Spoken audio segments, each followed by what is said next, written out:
All right, all right. We are live. Welcome, welcome, welcome. Um, it's been a while. It's been a while, and I'm grateful to be back. Grateful to have the space to hold the space for a new reclamation for women, and prayerfully, this reaches women all over the world.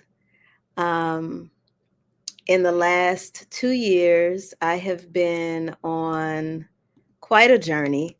I'd say it started probably 6 years ago, but in the last 2 years, I've really been on a journey away from feminine success, which has been my work for so long, and just not sure what was next.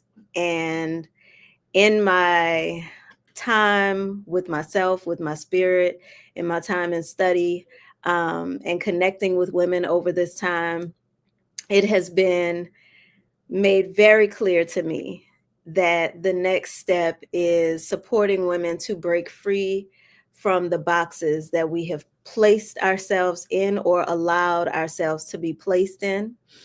Sometimes we've done it unconsciously.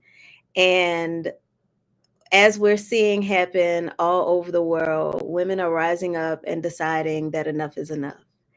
And to be able to support women as they usher in those changes and show up for themselves, their children, and really our global collective is an honor for me.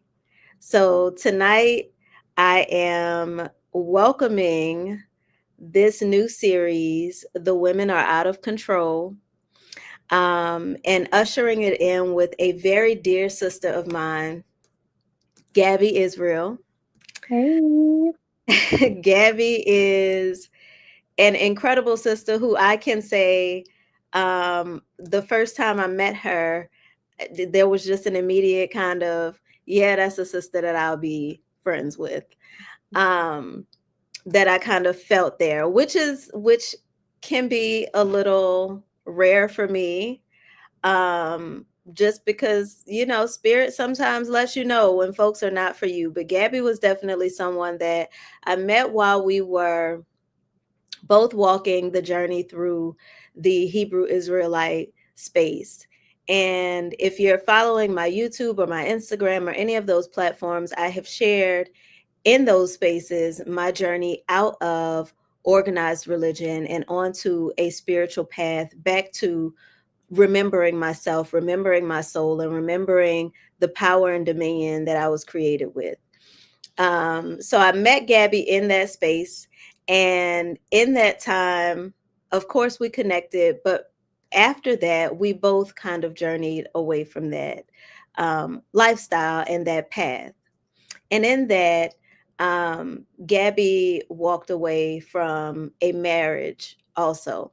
So today, I want to open the floor for her to share her story, to share the story of being in the space, but also what it was like to leave what we now know to be religious abuse, and then to leave a space of relational abuse. Because sometimes when we break one realm of control, we can tend to look for another space to be controlled rather than breaking out of all of the high control spaces in our lives at once. And Gabby is someone who did it all within a very short amount of time. She saw the problem, and when she kept seeing more problems, she did not suppress it or try to silence it or make excuses for it.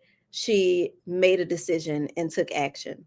So I want to just honor you and your courage for being here. First of all, sharing your story, and just let us know how you're feeling today. How are you feeling right now in your life? So, right now in my life, I feel at peace. Like a lot of people, if you hear people talking lately, it's like, I want my peace. I want my peace. And you're not finna bother my peace. But that's like a real era. Like, I feel at peace. I feel happiness. I feel joy. Like, it's almost like I can sit in my emotions and not feel ashamed. So I would say I'm pretty happy right now. That's so powerful. I can sit in my emotions and not feel ashamed. Um, going back, because that's a very powerful statement to make.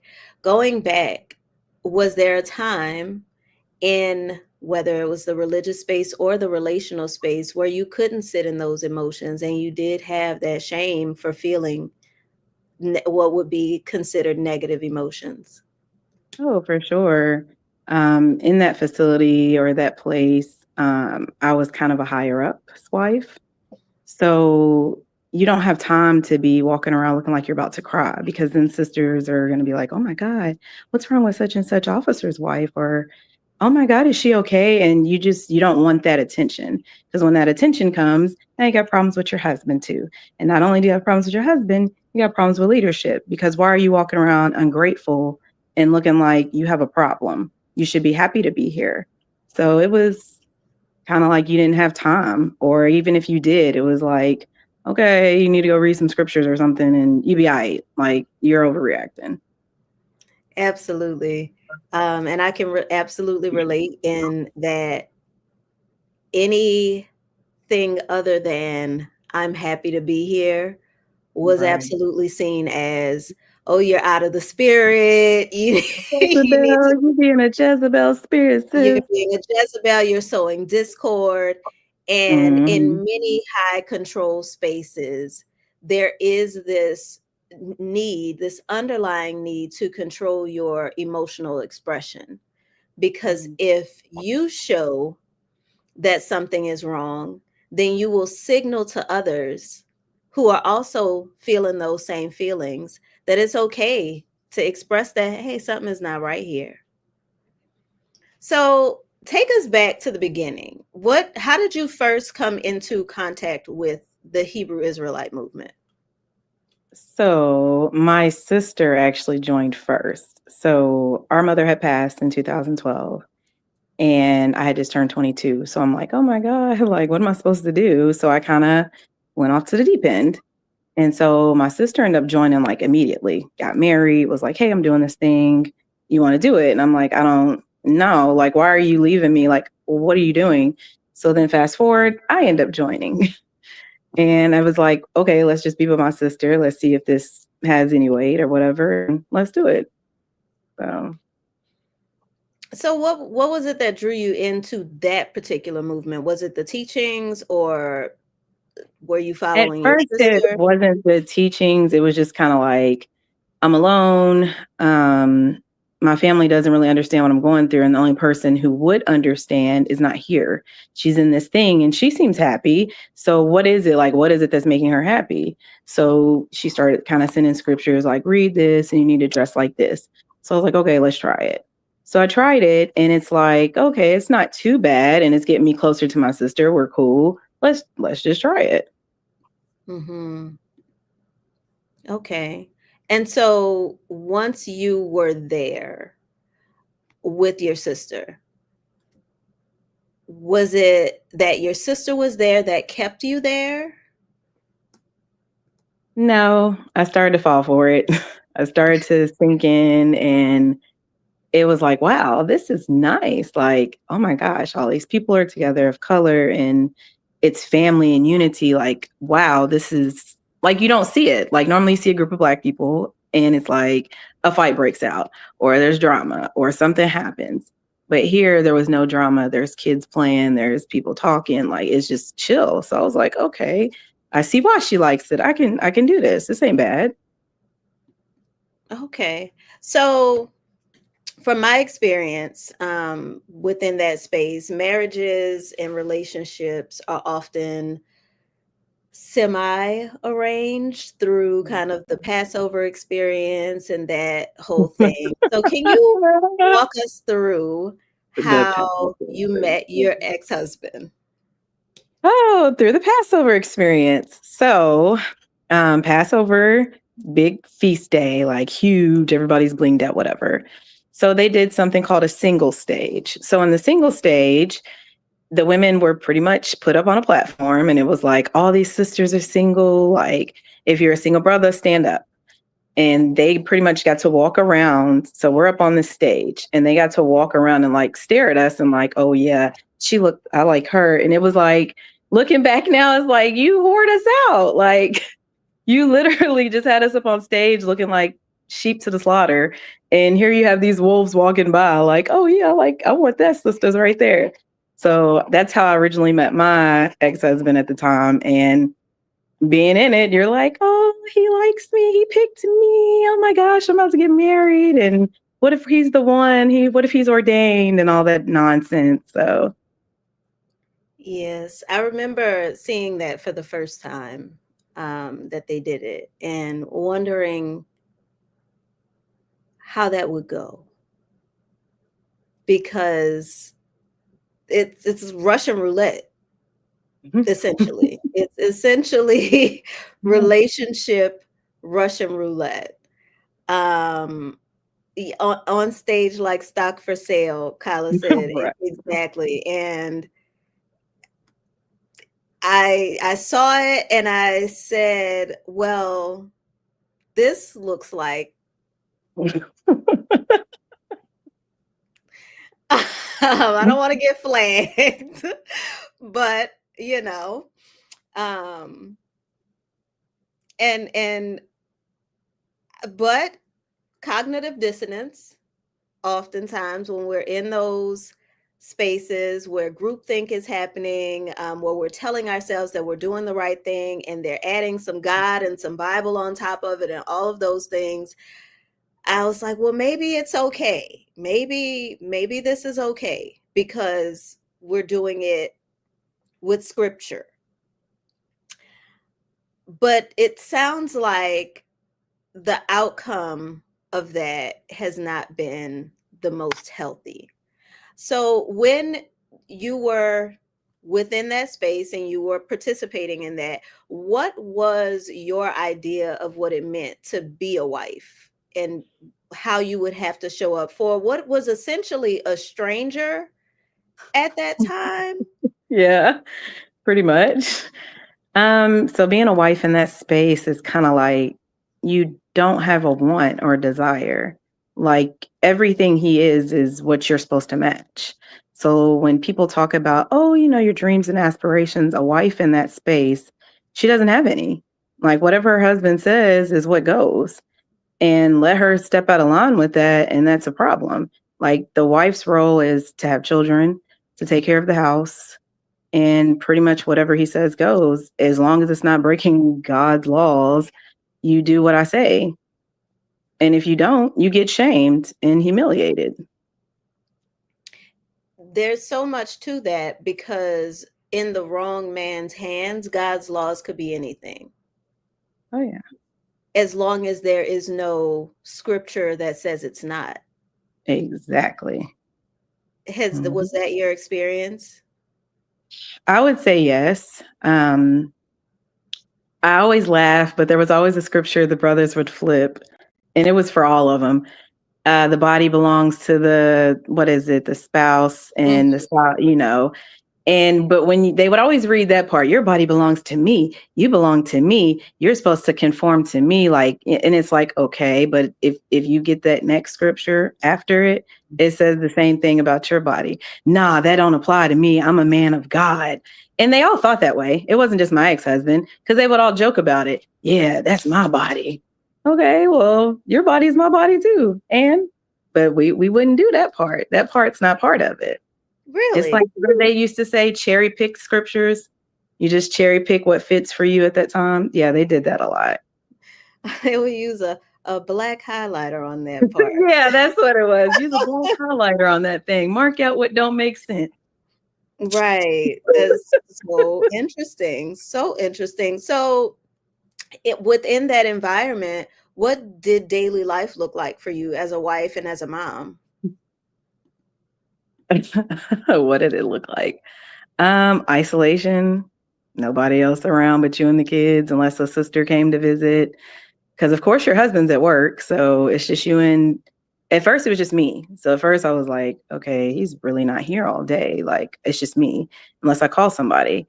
Then when you add kids to the equation, it's like, I'm tired. I need a break. I want to talk to another adult. But when I get on the phone, the baby's crying. Like there's nothing besides, oh, well, let me get up and make sure while the baby's asleep, I go cook or clean or whatever needs to be done. It's almost like a never ending to do list. It never ends. Whether it's the kids need you, he needs you, the church needs you. It just never ended. And it was like, and then Lord forbid you do any me time. That's a problem because you are supposed to be doing something at all times. Mm. So how do you think those things showed up? Because there's only so much a human being can take. Right. How did that show up for you when it did come out? Were there ever any times where it was like I just can't hold it in and I have to express what's going on with me? Yeah, I would, get to my limit just like anybody else, but it wasn't, it was how you said it. So it might come across as, hey, do you mind kind of watching the baby for a second or watching the kids so I can just run to the store by myself? Well, what you need to run to the store for by yourself? Take the kids with you. Like it wasn't, it's, you just can't talk about your feelings. Like, who cares? Get with the program and do what you're supposed to do. It's almost like a drill sergeant. Like, okay, keep it moving. I don't care. There is no compassion, no, like, no equal. You're not equal with them.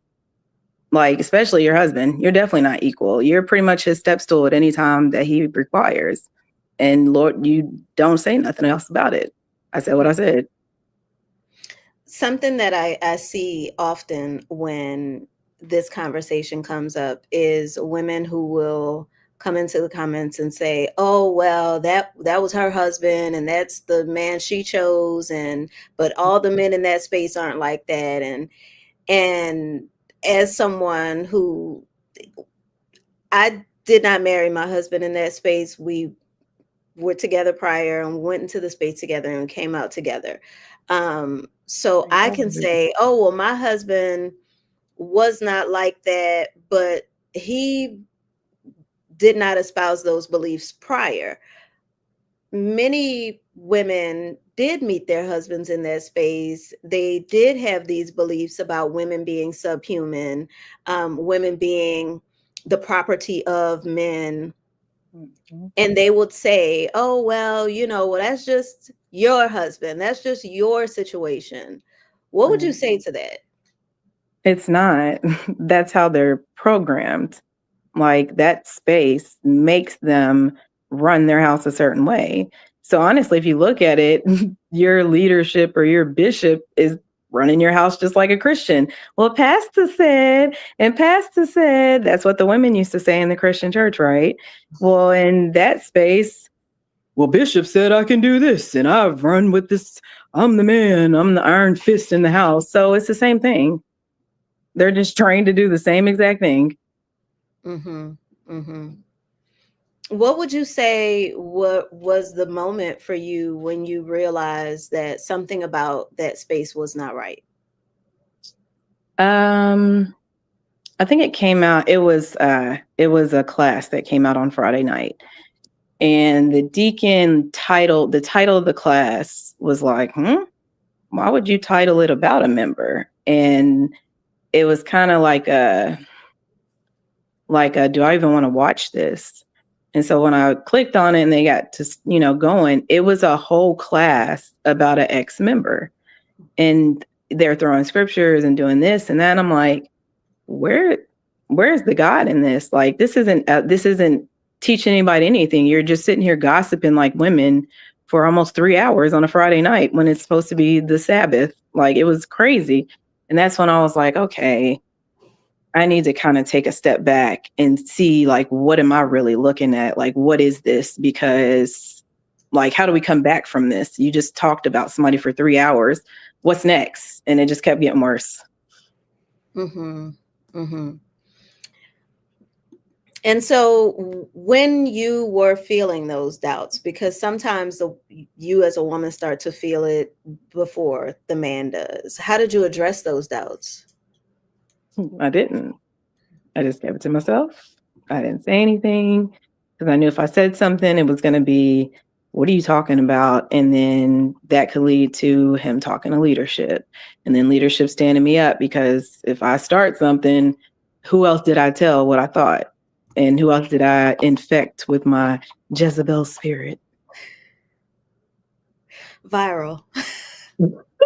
Well, so from that, clearly you all walked away. What was it that made y'all walk away from the Hebrew Israelite space or that group?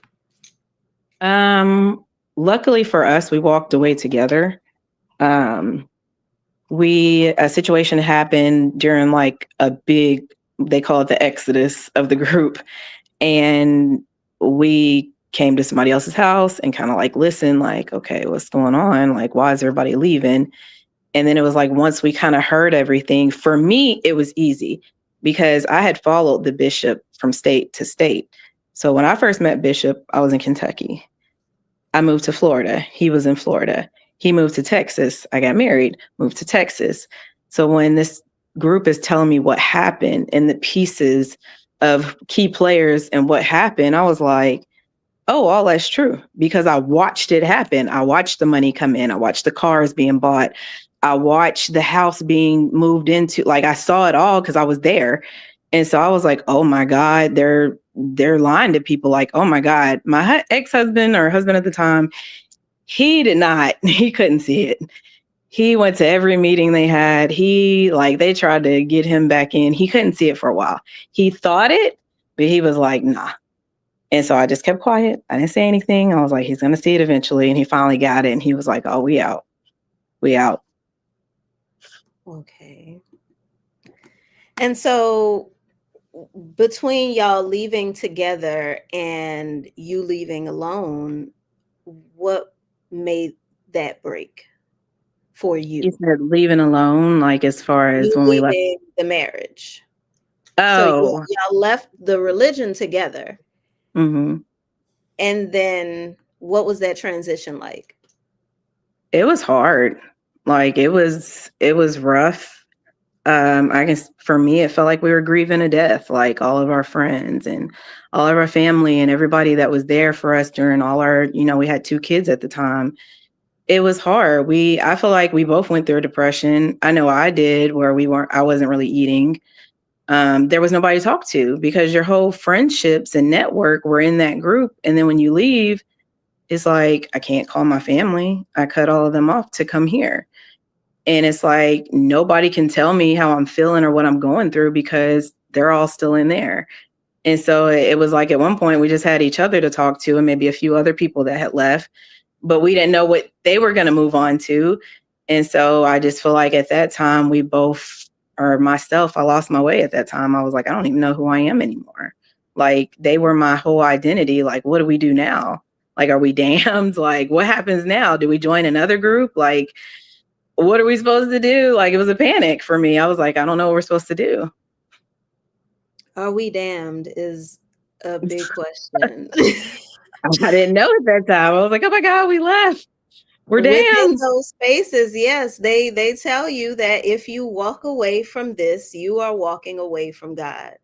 You are Mm-hmm. walking away, you are turning your back on God. This is the ultimate truth. And if you leave this, you are saying, I'm turning my back on the truth. Right. And so you went through that transition of feeling that way, is what you're saying? Right. Yeah. Like I was like, oh my God. Like there was at one point, I'm not joking. I was like, God's gonna strike me down. Like he knows I left. Like he's gonna like I'm gonna die next week. Watch. Like it was crazy because that fear was there. Like I'm not gonna make it now. Like what's gonna happen to me? It was a constant like repeat. Like what do you do?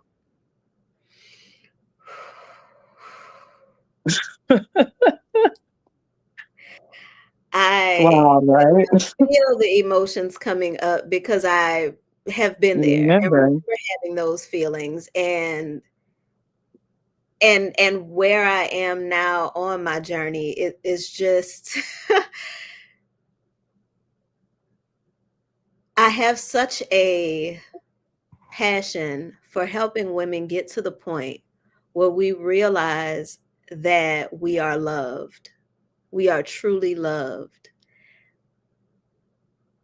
cosmically loved, beyond what any man, any group, anything can provide, so that we awaken and we rise up. Because the woman, we are the vessel God chose to continue life through. If we don't believe that God loves us, then it's no wonder the world is operating on the frequency that it is operating, because the source of life in this plane feels so forgotten, abandoned, abused, unloved by the ultimate source of life. We have to re-establish our foundation in love, and realizing that we are love and we are loved. Right. And it starts with us as women. In Mhm. those spaces, it's so often pounded into you that God is only working with men. God is only coming through the man. Sin is what comes through women, and all of these things. And I won't go into the dark history of how we even came to all of those conclusions, those very, very colonized conclusions. um, Right. However, they are so um damaging. They're damaging to men, they're damaging to women, they're damaging to children as well. And so, from you going through that transition out of the group into you all kind of being in this liminal space where you're wondering what's next, there came a point for you where you decided that enough was enough for you, with the Mhm. marriage, with the religion, with it all. What Yep. was that point for you? I had multiple points for that. The first one was just I was tired of being anxious all the time. Like every day I was just anxious or just kind of not, it's like I couldn't just go with the flow. It was like I'm always on guard, like, how is he gonna feel today? What's coming next? Do I cook now or wait later? Like it was just always anxious. And I was like, God, I don't even rest. I'm tired. Like my body hurts, my head hurts, I'm going to work. Like I just have no drive. That was the first one. And then the second one, it was when I had my daughter. Um, a lot of people name their children and they don't really give meaning. But I can truly say all my children have meaningful names. And my daughter really was, when I found out she was a girl, that's when it set in like, holy crap, like you gotta get back to you. Like this is important. Like you're about to have a little girl. Like you're gonna be her first love that she looks up to as what a woman is and what she's supposed to do and be. Like nobody else can teach her that. And that's when it was like, I don't care about anything else. Like I named her Davina because her name means beloved. And she is every ounce of that. She keeps me going like when I didn't want to. I'm surprised she's as happy as she is. Like she is a bundle of joy and I don't know how. I went through a very dark time when I was pregnant with her. I almost cried every day. And when she was born, I have overcome so many obstacles. Like looking back now, I'm like, I've jumped through so many hoops. And I'm like, besides my other two children, she pushed me to go because I'm like, I'm it. This is it. There's nobody else that can raise you to be a woman but me. And it's like, okay, tighten up. It's time. Like everything else don't even matter. Like this is for real. Like you're starting over. And that's when it clicked. Like I'm starting over at 31 years old. Mhm. Crazy. Mhm. Crazy. Well, here you are. Here you are 5 years later. Insane. Yes, and you truly did make the courageous move to restart your life. So, can you share as much as you feel safe sharing about the decision to leave and when you left? So it's a tricky one. So the real reason I was like, okay, I can't be here anymore. I'm not welcomed. I feel like I wasn't welcome there anymore. Like I wasn't wanted. And I remember there was a news story that went out in Kentucky. I wasn't in Kentucky at the time. I was in Louisiana. And it was a high school friend. And she was missing. And she was very smart. She could have ran for president. Very sweet. She sung like a bird, like beautiful and very quiet. Like if you didn't know her, she wasn't fooling with you. So I remember I kept seeing flyers that she was missing. And I'm like, missing? So then fast forward, a story came out that a woman was found, parts were found in the park by her house. And they identified the parts, but they didn't know where the rest of her was. Then another story came out that a man was carrying parts with him on a bus, and it turned out to be her. And when I heard that story, like every part of like religion, all that went out the window. I was at work when I found out at like 2 o'clock in the morning. I'm like, how could somebody like her get harmed in that way? Like, why? Why would somebody do that? And it was her boyfriend, her ex-boyfriend. And so I remember I got in the car after work, my ex-husband picked me up and I told him, like, I'm in tears. I'm like, well, I just found out my friend got, harmed and she's gone. And this guy did this. And why would he do? And I'm just like going on. And the thing that he said, and I get chills to this day when I re-say it. He said, a wicked woman is given to a wicked man, and that's what she gets. And I remember sitting next to him in the passenger seat, and and it was like fear hit, like, you don't care about me. You don't care about anything. Like, you're checked out. And that's when it was like, okay, maybe that it was just the wrong thing to say. Then it went to, I'm crying because I just found out my friend was harmed and she's gone. Why are you crying? Why are you crying over somebody you never really talked about? Like, you need to stop and you need to chill out. And I'm like, how can you tell me how to grieve? She was wicked anyways. It doesn't matter. Nobody deserves what she endured. Like, what do you mean she was wicked? And that's when I was like, this is clouding like your empathy and your human core. Like, anybody that hears somebody got chopped up is not going to be like, oh, well, that's what she gets, except you're a psychopath, obviously. But that's when it was like, I need to get away from you. You're dangerous to me. You would kill me if you could. Like, you're a threat to me now. So at that point, everything changed to, I don't know you anymore. I don't know what you're capable of. I don't know what you could do. I don't know where your mind's at, because that's nowhere near God, like at all. So when all that happened, I made a plan. Even saying it sounds like a Lifetime movie. I literally made a plan. I started getting stuff together, saving a little bit of money, booking flights, doing stuff on the side, looking for jobs already. Like, I was already kind of looking because I was like, I have to get up out of here or I'm not going to live. Like, this isn't a life. I have to get out of here.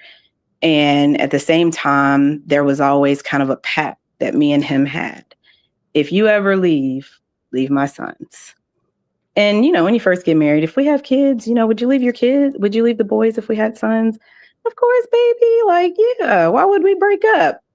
And then you fast forward 4 years, 5 years later, and it got to the point where that was a constant, like, if you ever leave me, you better leave my sons.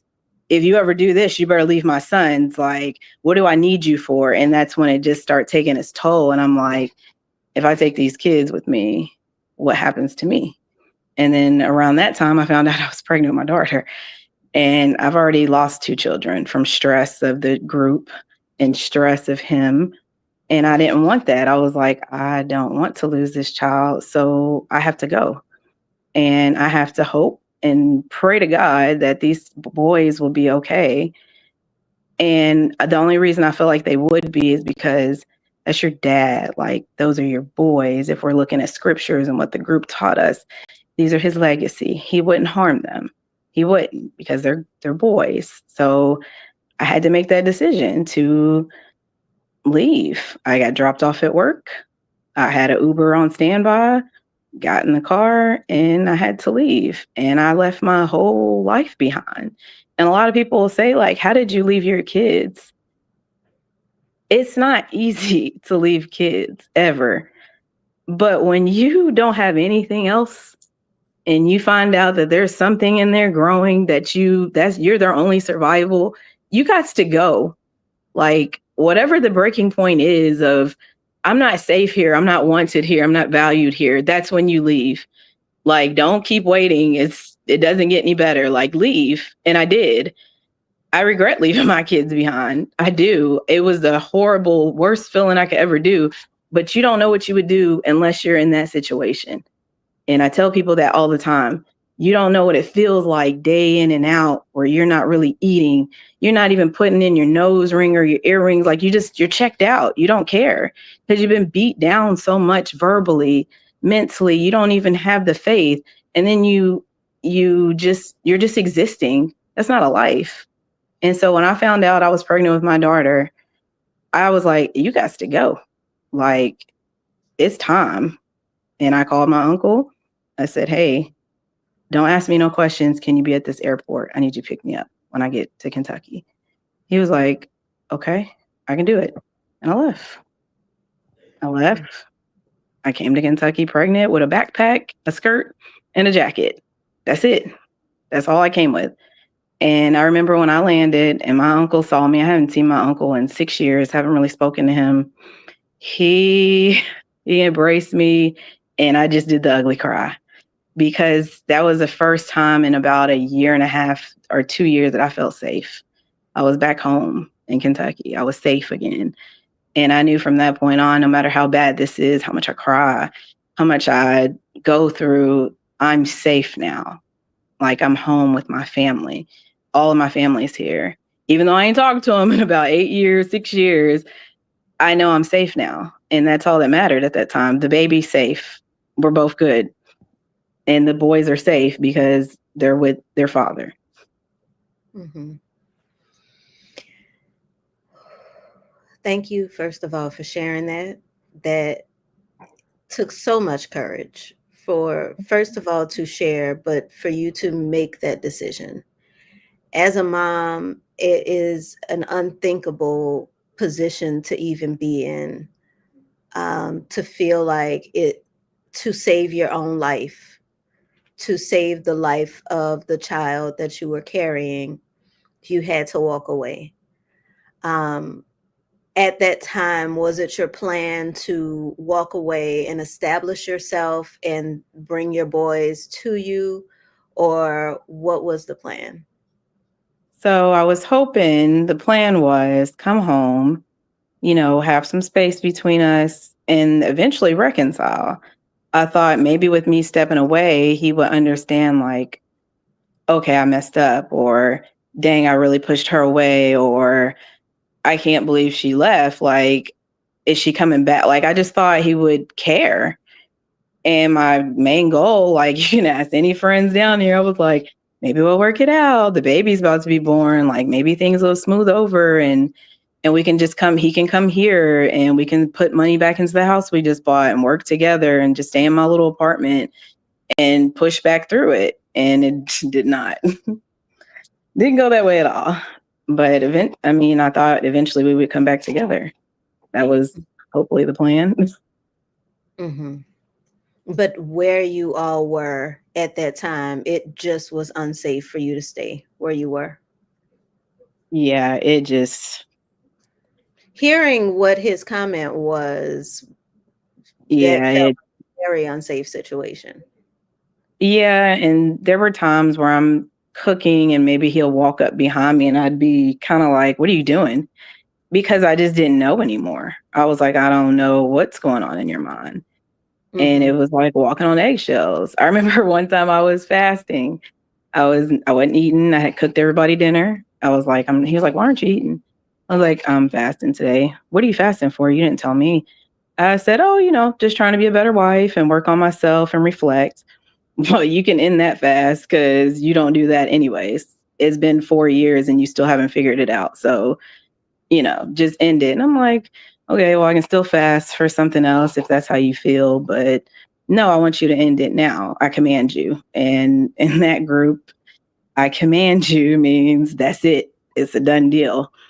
And I remember I stopped my fast and he sat there and was like, okay, you need to eat. So I know you broke it. And it was just kind of a control thing. And it was crazy, very crazy. So with what you experienced and with what you have experienced since, when you mentioned, your assumption was that your children would be safe with their father, has Mm. that understanding changed since then? It's been 5 years now, has it? Yeah, about 5. Yes, it's changed very drastically.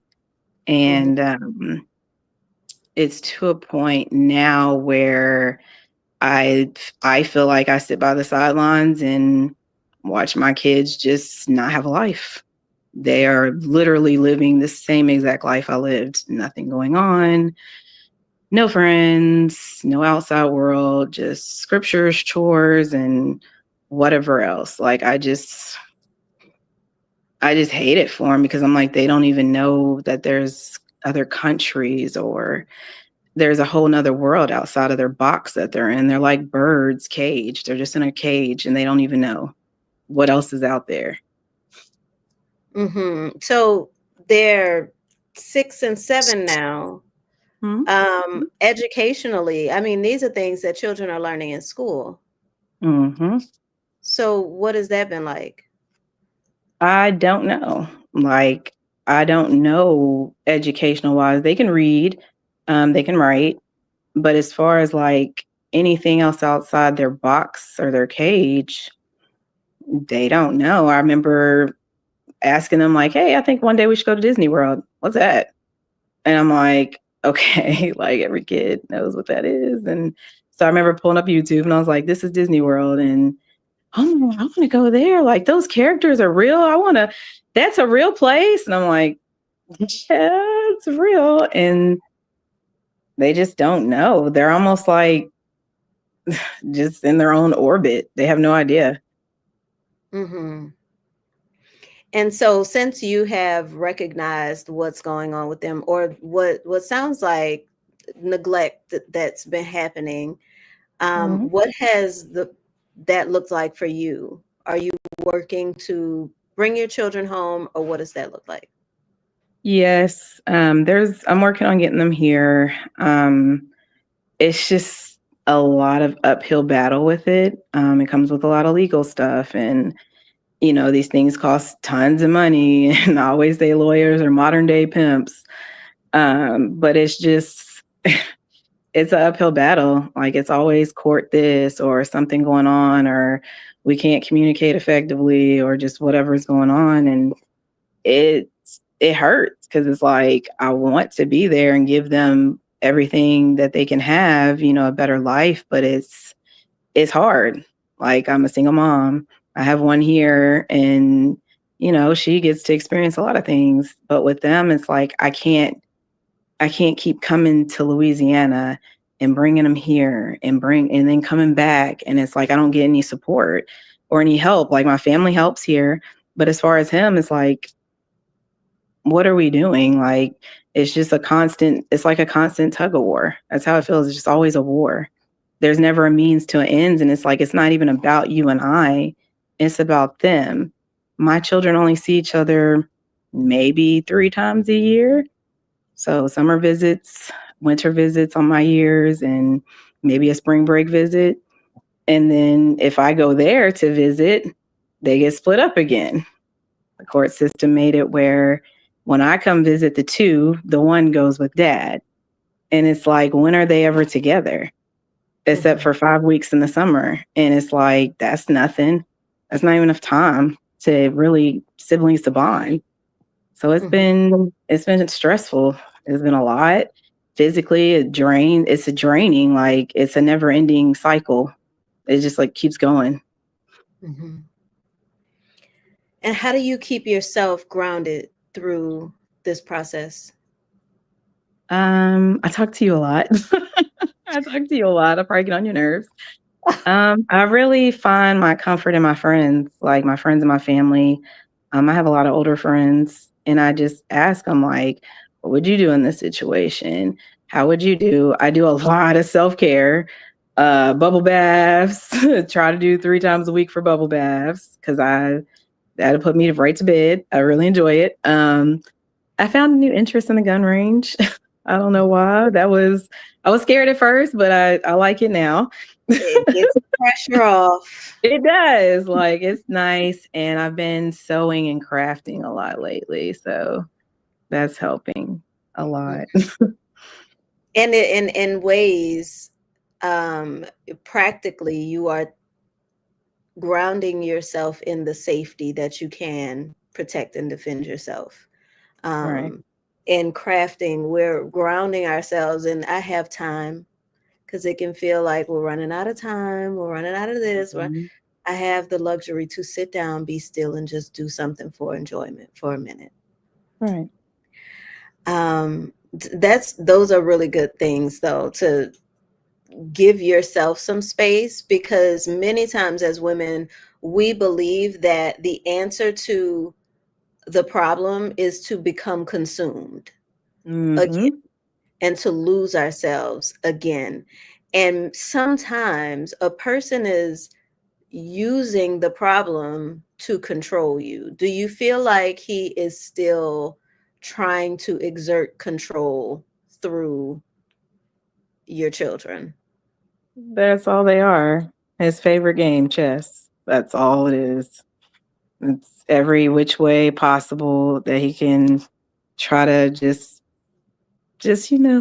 tap at me. He does it. Okay. So when you walked away, when you decided to make the move, you got to Kentucky, and what would you say was the first step for you in rebuilding your life, healing yourself? When I got my apartment in my car. So I had already had a job lined up. Like, they were ready for me as soon as I got here. Mind you, I was pregnant. They didn't know. So I worked at GE for like the whole pregnancy. Like, my boss was great. He was like, please go sit down. Like, just please, you're making me nervous. You're waddling everywhere. Like, just go sit down. And then eventually I went to light duty, and then I went on maternity leave. So when I got my apartment it was about 3 months before she was born. I was trying not to stress, but I was like, I gotta get an apartment, I gotta get a crib, I gotta get this, I gotta buy this. Like, I was on a roll because it was just me and my family. So it was it was great. It was crazy. It was good though. Hmm. So getting into your own space was that thing that Mhm. helped you really solidify the healing journey and moving forward. Yeah, because I just got to sit in silence. Like, that was the first time it was just me and the baby in my stomach. Like, I think my first day in there had like one little love seat in my bed, and that was it. And I sat on my little love seat, and it was just quiet. And I was like, wow, I haven't experienced this since I was 23, 24. Nobody else around, just me. And it felt amazing. That was like my aha moment. Like, it's me. I'm back. I feel like I'm coming back. Yes, coming back to yourself, returning Yeah. to yourself. Yeah. So what have you learned about love, about freedom, since you have been out of control, out of the control of an abusive marriage, a toxic religious space? What have you learned about love and freedom? Love is tricky. I feel like love pours. Let me take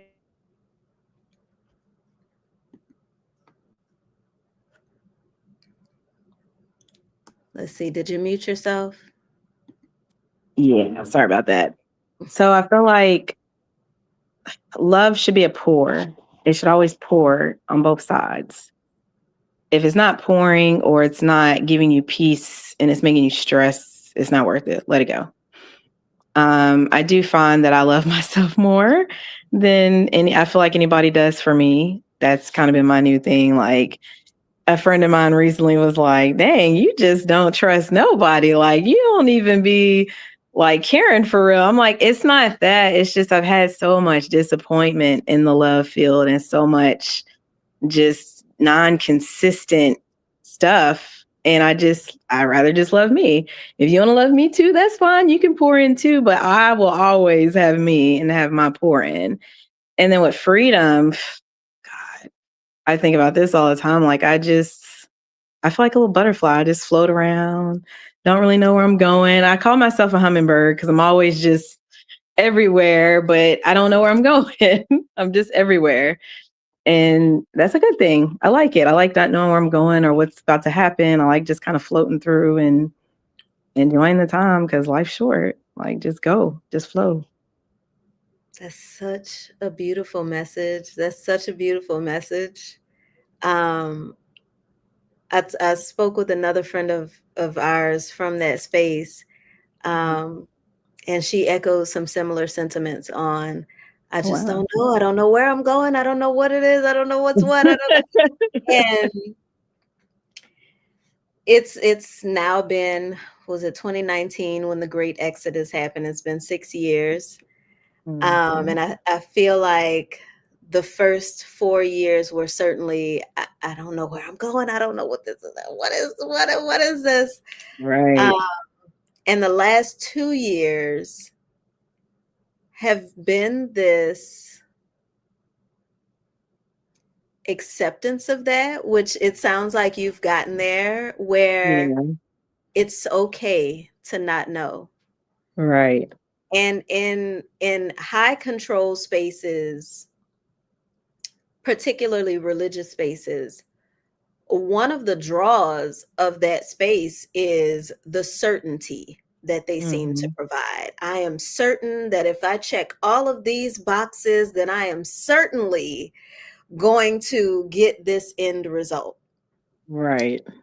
Um, and it's so interesting because I had a conversation with a pastor the other day, and they were talking about how preachers' kids tend to be very wayward, Mhm. and like wild, and once they get out, they're out, and that kind of thing. And I said Right. that's so interesting because what we're told is if we train up a child in this specific doctrine, then they will never depart from it. Right. Mhm. However, most of the children that we see trained up in those doctrines do depart from them. Right. So that certainty is not real, At all. but we tell ourselves it's real. We believe that it's real. We hold on to this false sense of security, and we're Mhm. starting to see everywhere within our world all of those false institutions, beliefs, doctrines, systems that we've held on to for so long are falling apart, and we're getting to Mhm. see what's really inside of them. And many people will get to this place of, okay, well, now what? Because Right. naturally, a programmed soul is going to want to find another program because the program is what feels safe. Right.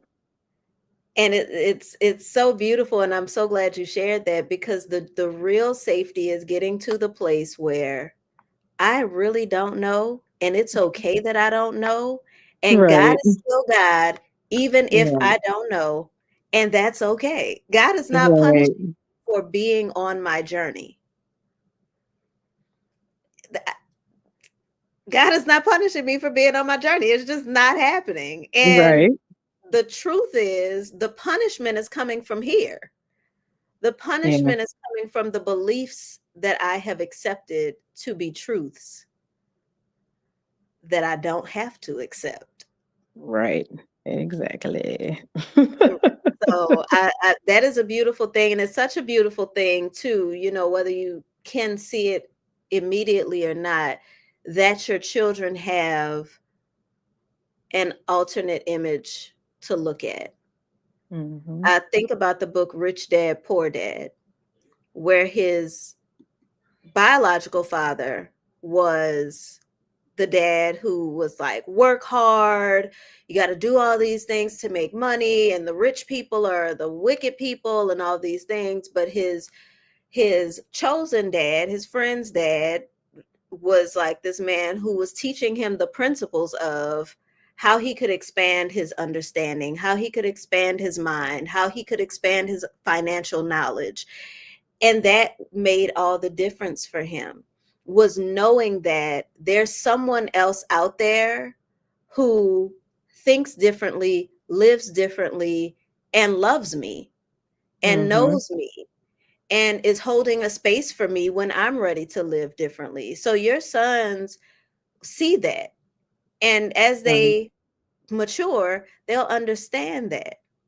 Right. And they'll get to see the differences in this space, this is what the reality is, and in this space, this is what the reality is, and I get to choose what I want my Right. reality to be. Mhm. And your courageous choice is what opened the way for them to have a choice. Right. All right. So now that you are out of the faith, out of the truth, The as they truth. say, how do you define faith on your own terms now?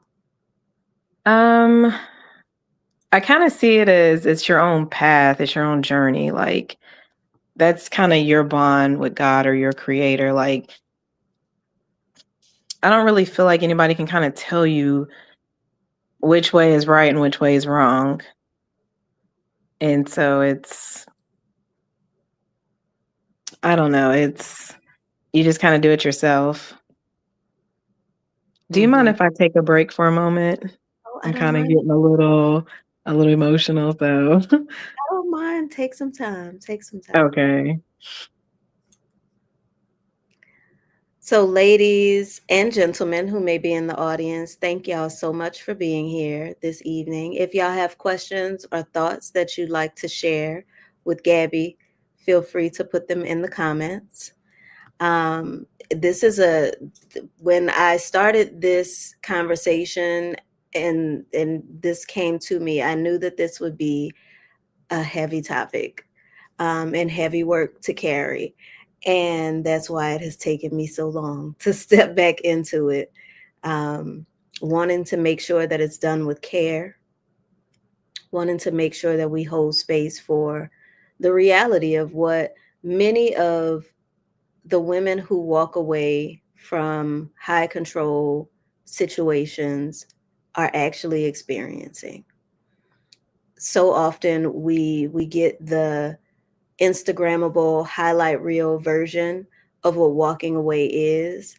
And it's not always that. There is uncertainty, there is pain, there is grief that is involved. But in the same way, there is grief that is involved in staying in places where you are not well loved. You are grieving your own soul every day in that space. You're grieving your sense of safety in that space. So, welcome back. Right. Welcome. I'm good now. Okay. Okay. Is there, so do you want to share anything that's coming up for you? Um, just looking back at it and just like kind of, it doesn't feel like it's my life. Like it just feels like it's not real. It was a dream or it was like a fog. Because like if you ask my family, they're like, "You're too outspoken. Like, how did you even end up in that and not say nothing?" And then just like we just couldn't believe you got sucked in. And so it's like I look at pictures and I looked all happy and glamorous and the head wraps and the this and the jewels and the hook from the note and it was all fake. Like it was a gap in time that I just filled from 24 to 30. I wasted so much time in between. Like when people talk about their 20s and their late 20s, like they were living their lives. And I'm in this group just listening to people who can't walk a dog properly. Like it was just ridiculous. Mm-hmm. Mm-hmm. You brought up the aesthetics of it all. And Hmm. I I think the aesthetics pull a lot of people in.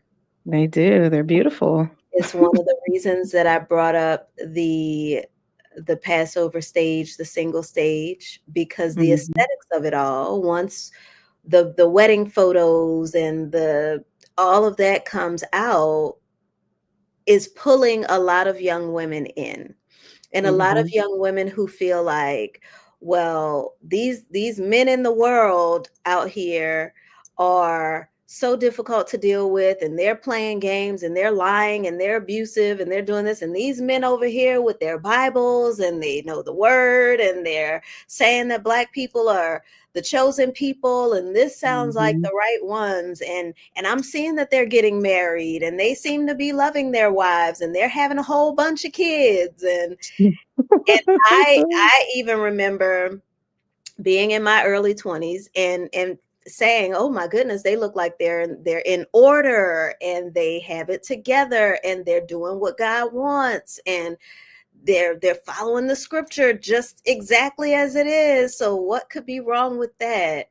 So what would you say to that? Because those aesthetics absolutely are pulling people in. I would say just look like just watch. Don't talk much. Just observe.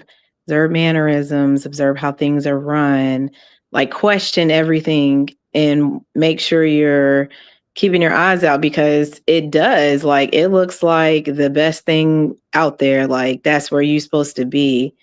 And it's a rouge, like it's all fake. It's not real. Like they pull you in because they're grooming you. It's not because you're a spiritual sister or God put his hand on you. No, they're grooming you for some older man who has no care in the world. You're probably his third or fourth wife. Like they don't, it's just a game. Like, oh, we got all these beautiful young sisters and all these beautiful women. And Lord forbid an older sister get in, they're gonna treat you like crap. Oh, you're stuck in your ways and can't nobody marry you because you not flexible. So it's like, don't waste your life in there. It's not even worth it at all. Some of the older women are the main culprits in the They're the perpetual enablers. of these abusive mindsets. They truly are enablers. And would you say that that is connected to when they come in, they're treated kind of like a second class woman, Mhm. and so they're trying to prove that they're worthy by Mhm. suppressing and oppressing wicked women and calling out every little infraction. Yeah, definitely. I remember being pregnant and having a dress on, and the sister came clear across She the beeline that she thing. was like, "Wait, hold!" And I was leaning over eating. It was a Passover.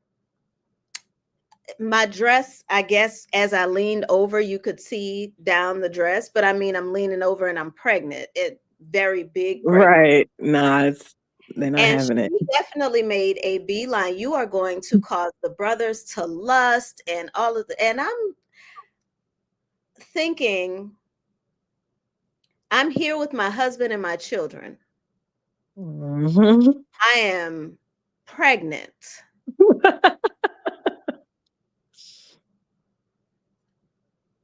I don't know if we're reading the same Bible, but the scripture that I've read has nothing to say about the woman needs to cover her cleavage and all this foolishness. It does say if your eyes are causing you to lust, you need to poke them out. So maybe you should go to those brothers that are that are potentially lusting and let them know, hey brother, I see you looking at this pregnant lady whose husband is here, and that's first of all, you're on the precipice of committing adultery. Second of all, Right. scripture say you got to poke your eye out, brother. Go bring it out back. Go ahead and take it to the Bring back, it bro. out back. But there is no accountability for Nah. the men. to show up properly, to treat their wives well, which in scripture it tells you love your wife as Christ loved the church. Was that not driven home as much as your body belongs to me? Oh no. No. No. If she's treating you bad or you feel like she's treating you bad, then no, you treat her how you want. A lot of them don't love themselves. That's the problem. How can you love another person and you hate yourself? Well, ladies, I've said for a long time, if you've been around for a minute, how that man loves him is how he gonna love you. So Man, look carefully. very much, very much. So what would you say to the woman who may be watching this right now, who is still in a space of high control, whether that's religious control or relational control? What do you want them to gain from your story? I mean, I'm sure they've heard stories and they've heard my story but honestly, there's really nothing you can say, in my opinion, to someone who's in that. It has to click for you. Like, you have to be the one that gets you to that point. Like, I can talk and say everything under the sun of what happened, but until you want that for yourself, you're not going to leave. No matter how many times you try to leave and come back, go do this and come back. Like, you have to want it. And you have to know when you cross over that line, go. Ain't no coming back. Like, leave your life behind. Isn't that a scripture? Those who leave their life behind get a new life. That you have to do that. Like, there's no turning back. Or you can stay and be sick to your core, anxious all day, don't know why you have arthritis, don't know why this hurts, don't know why you can't sleep, you're going through menopause early. It'll stress you out, it'll kill you. Like, staying in situations in that toxic environment, abusive, whether it's mental, physical, emotional, you're going to kill yourself. It's not going to be them, it's going to be you, because you're physically killing yourself, you're draining out. There's nothing pouring back into you. If there's nothing in your cup, it's empty. You check out. Mhm. So finish the sentence. Unlearning blank has been the most powerful part of my journey.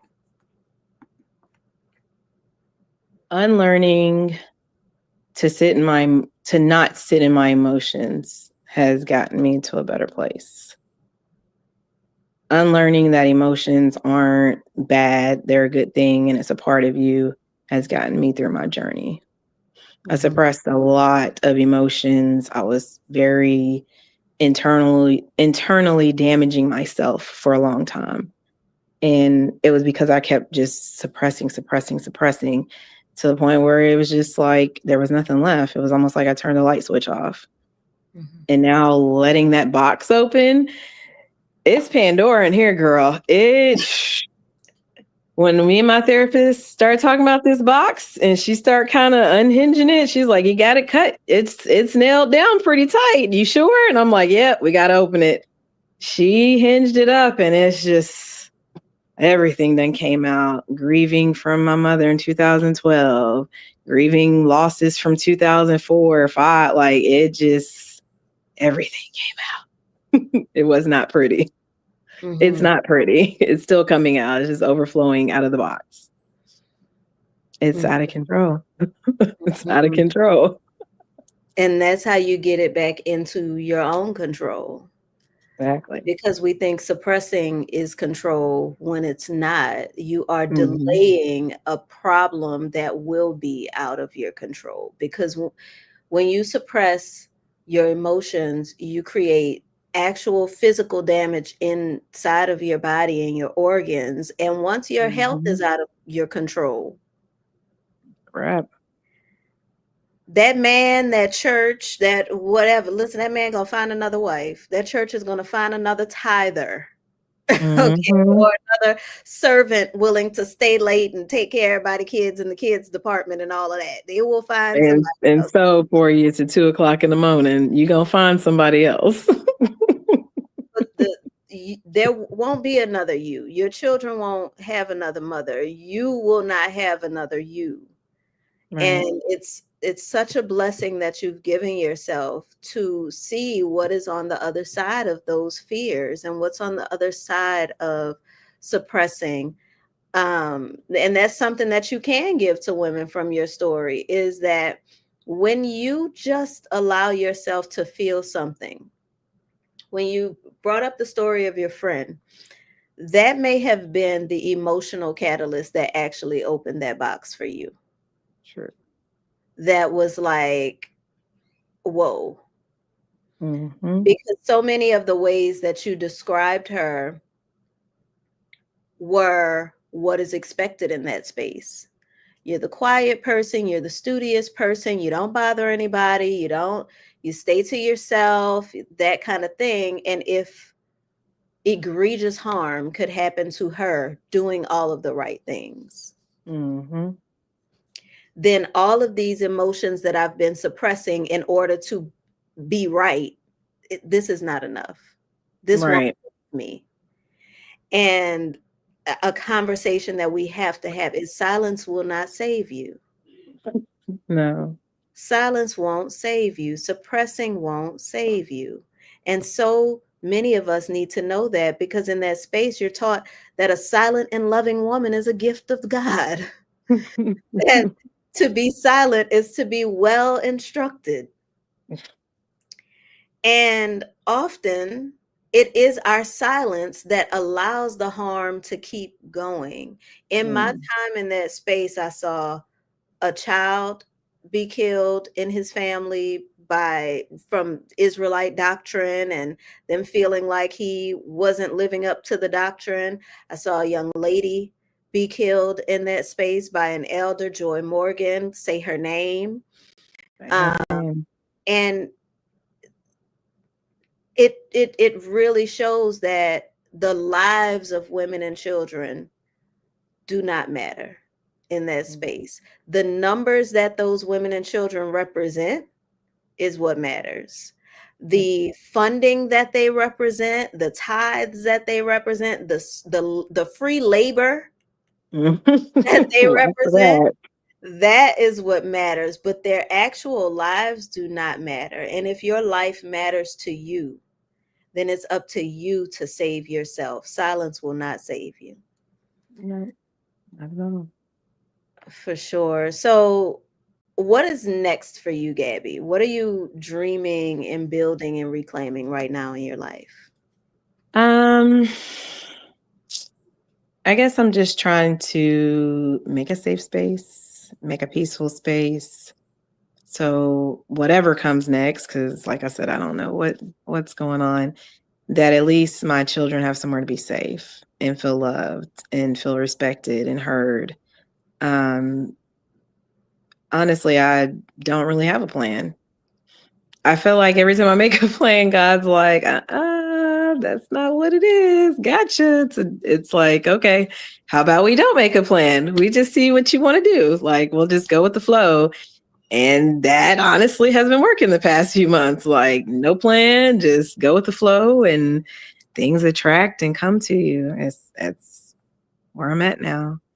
Mm-hmm. Just kind of flowing with life. I don't know what's next. I'm Mm-hmm. glad I don't know what's next. It's great to not know. It's great to just be like, okay, what are we doing today? I like it. Yes, yes, it's okay and it's safe. Very safe. It's safe. So, what is something that you would want women to take away from this? Maybe they're not leaving high control situations, but they're just women who are watching, who are inspired by your story. Um, I would say just keep your light going. Keep your light shining. In the darkest of days, like, you have to be the one that lifts you back up. Nobody's going to do it for you all the time. And in my experience, the times alone, crying and sadness, and that was a time where I really had to dig myself up and pick myself up. Nobody's going to save you from being a doormat.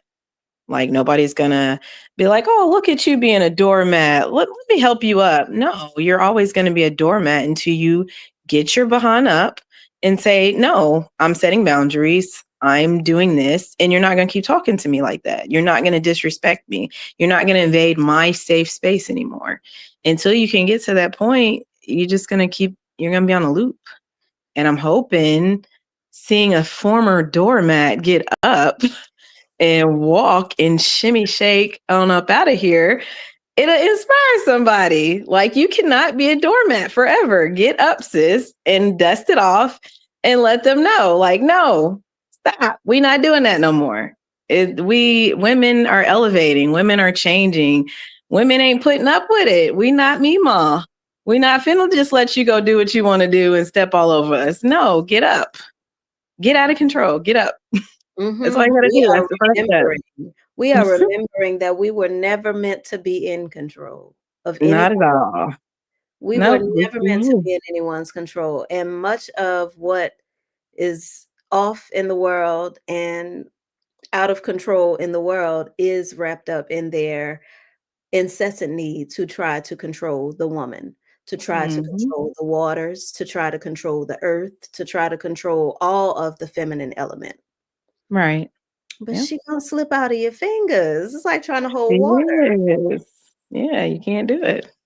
Absolutely. So, how can our audience support your work, support your next steps?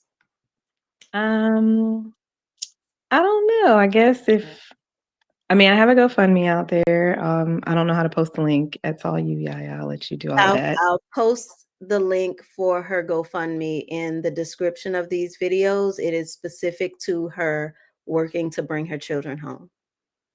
Right.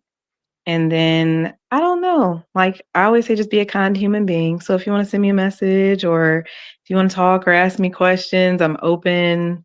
I don't know. I just like to be nice to people. It's not hard. I teach my kids the same. I'm like, just be nice. It's the easiest thing you can do. Just be a kind, decent human. Mhm. Mhm. Well, I thank you so much, Gabby. Thank you so Thank much for sharing your you. story. Thank you for showing up for yourself Thank you. in your life. Absolutely. It is a beautiful thing to witness a woman decide that she's going to show up for herself. And yes, there are things that happen in the process of that are not always to plan, but they are what our souls came here to learn through, to accomplish through, to journey through, and to remember yourself and your power. The work of retrieving your children will reintroduce you to your power. That's that's a huge part of even walking away from a religion, is remembering that you don't need to outsource your power to any deity, to any book, to any bishop, to anything Right. other than the spirit that God placed with you, that you are. So thank you again, Gabby. I appreciate you. I'm not gonna hold you all night. Get back to your beautiful daughter. I Thank you. will share Gabby's link once this video is posted. It'll be in the description on all of the replays for you all to support her if you feel it in your heart, if you feel the need to give. Share this video out to as many people as you know. Every time I post about being in a cult, getting out of a cult, my experiences, the women that I speak with, someone reaches out to me and says, "Oh my God, yeah, my sister-in-law, my friend, Mhm. my aunt, somebody is also in this cult now, and I don't know what to do." So make sure that you are sharing these videos with them. As I continue this series, we will talk to women who are in all types of high control situations and have walked away from them, from MAGA to the Hebrew Israelites to Jehovah's Witnesses to controlling workplaces. We Mhm. plan to cover it all because women being controlled is showing up everywhere that we look. And the harm and the damage that comes from that is showing up everywhere that we look. It's showing up in our children, it's showing up in our health, it's showing up in our systems. So we gonna have those conversations here. With that, I want to thank y'all for joining us this evening, and I want to thank you, Gabby, again for being here. And I'm gonna say peace. Y'all have a great, great night.